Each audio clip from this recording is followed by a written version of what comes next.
So I've been reflecting lately about how life is really like a sitcom.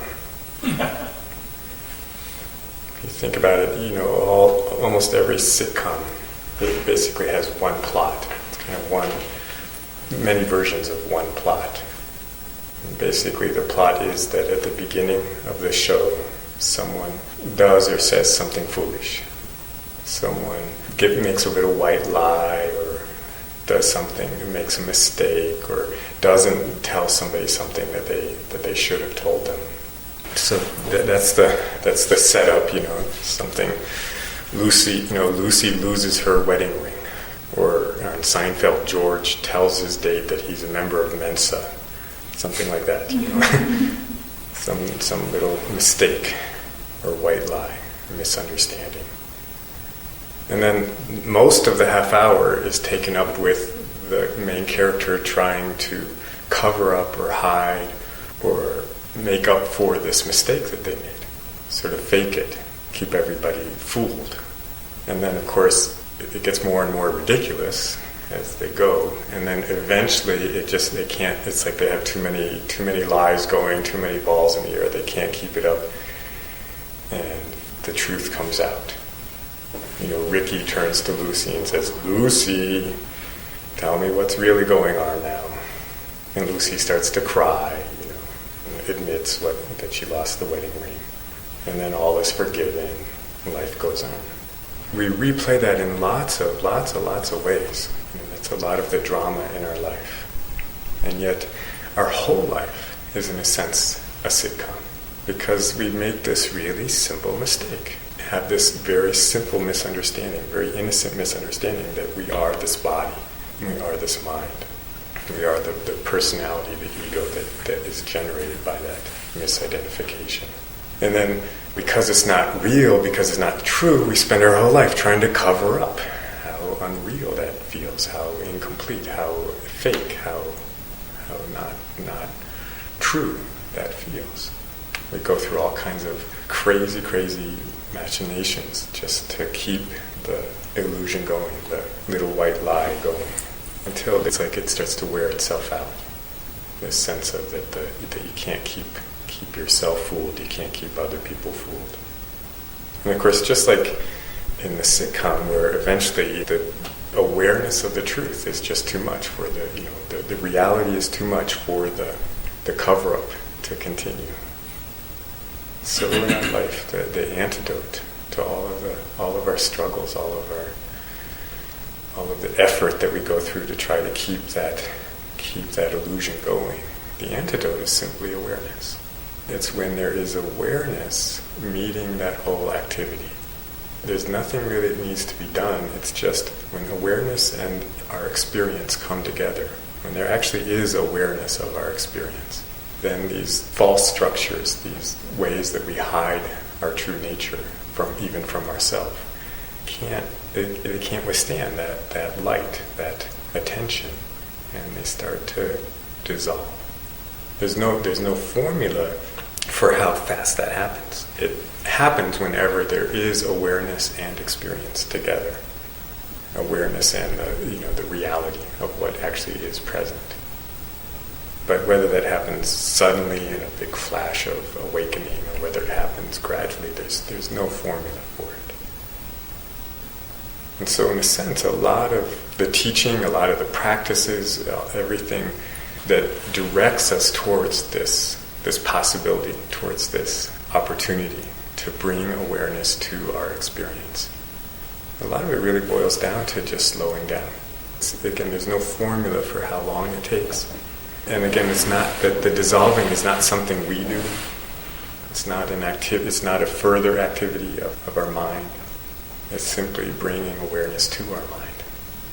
But in order to actually do that, there's this need to slow down, because our attention, our mind, is moving so fast that it's like awareness kind of almost can't keep up. It actually does always keep up, but just barely. When our mind's going a mile a minute, when our lives are going a mile a minute, there's very little opportunity for this dissolving to start to happen. So if you think about it, like all of the spiritual practices, in a sense, really what they do is they stop us, they slow us down. They bring us to a halt in our experience. The most obvious one is meditation, just sitting. Whether you use a meditative technique or you just sit, that slows things down quite a bit. It allows awareness to start to actually touch what's here, what's happening right now. Of course, often the first thing it touches is all that activity of the mind.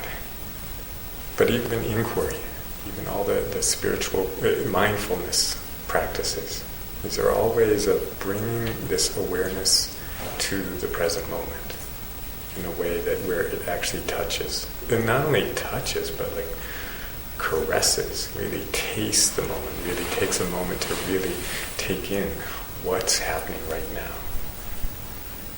I have a good friend that spent a lot of time with Papaji, and he said you could sum up Papaji's teaching in one word, and that word was wait. If you think about it, he was always telling people, stop, be quiet. And I think he got away with it just because he was this huge guy, and he was an 8 on the Enneagram. I don't know if you know about that, but he had this like force. My teacher Nirmala described him as a force of nature. And so when he told you to stop, you stopped. So very simply, that's the invitation, satsang. It's this invitation to slow down, to actually start to touch your present moment experience with awareness, whether it's a thought, whether it's a feeling, whether it's the body sensations that you're having, whether it's a strange yearning or a sense of lack or emptiness. The invitation here is to slow down, actually experience that. Shine some of this light that we call awareness, shine this strange awakeness that's always present, to actually spend some of it on what's happening right now. To just take a moment with that busyness of mind, or with that emotional flavor, or with that yearning, or with that bodily sensation. The good news is it doesn't really matter where you start. We always think the important part is the content of our experience. We think what's important is what we're thinking, what's happening, what am I experiencing, is it working, am I getting there, does it, is this spiritual, is this meaningful, is this getting me somewhere? That tendency to focus on the content of the experience, to try to evaluate the content of the experience, is what keeps us moving, right? Keeps the treadmill speeding up. And then when there's this recognition that what really matters is just the awareness. What really matters is that strange capacity we have to have bodily sensations, to experience thought, to hear the voices in our head, to know what we're feeling. What is that? How do we do that? Why is it that if we're feeling something, we know it? It's the awareness that dissolves. It's the awareness that heals. It's the awareness that brings everything to resolution. So what really matters right now is the awakeness that's hearing these words, that's, as I mentioned thoughts, is noticing thoughts, as if I mentioned feelings, probably is noticing either the presence or the absence of a feeling. As I mentioned body sensations, it probably again, it might still be going kind of fast, but for a second there's probably a noticing of one of the sensations.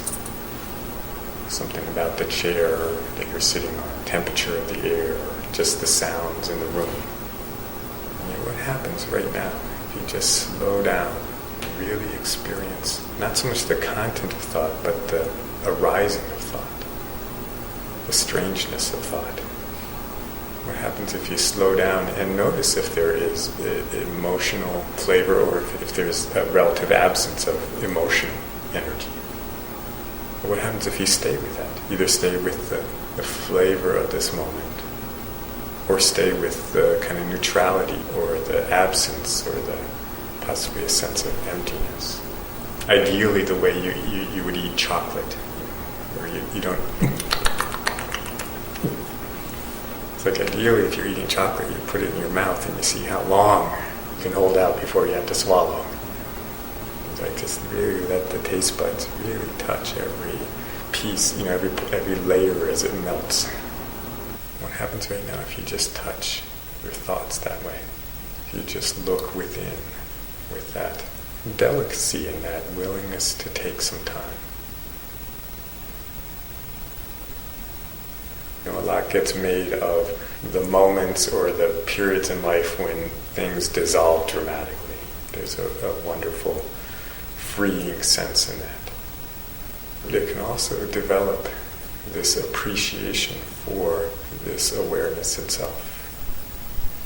Even if it's like a creek carving a canyon, where it takes a long time to actually dissolve something, some structure in your, some difficulty, some kind of stuck place inside of you. Even at the beginning, not just at the big breakthrough, but right from the beginning. Once there's this willingness to actually hang out in awareness, all of the richness that comes in big waves in a moment of breakthrough is actually there. The thing that satisfies is the awareness, even when it comes to chocolate. Even then, what actually is providing the satisfaction. It's probably why chocolate is so satisfying, is because we slow down and actually experience. It's probably why all the things that we take the greatest pleasure in are so satisfying. Because when something like that's happening, we tend to slow down.